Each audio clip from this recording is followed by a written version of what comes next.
जान छोड़ के ससुरा में जइबू हे दीवाना के देखे नहीं पइबू।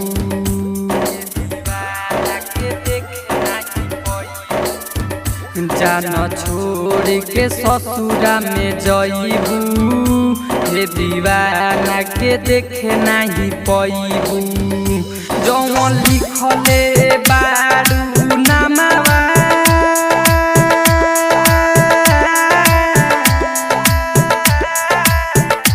जौन लिखले बारू नामावा ओकरा के कैसे मिटइबू। जान छोड़ के ससुरा में जइबू हे दीवाना के देखे नहीं पइबू।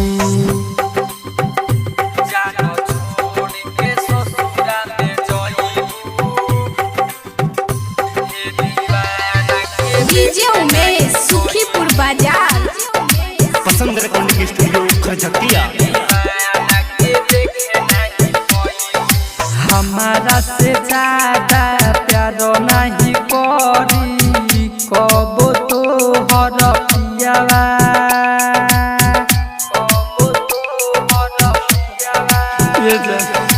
छछन तरही तोहर हरदम हमरे लाहियावा। जौन लिखले बारू नामावा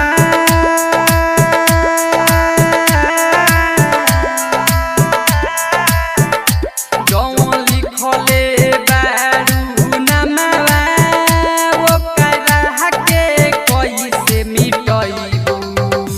जान छोड़ के ससुरा में जइबू हे दीवाना के देखे नहीं पइबू।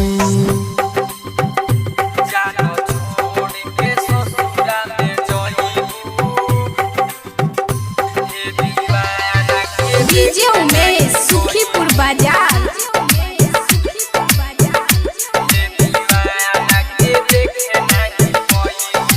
राइटर रघुवीर मंजे सतो है जान से ज्यादा चाहे।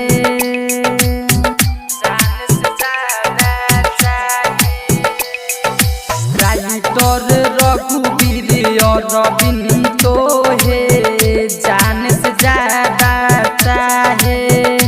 मोहन तो सदीवाना के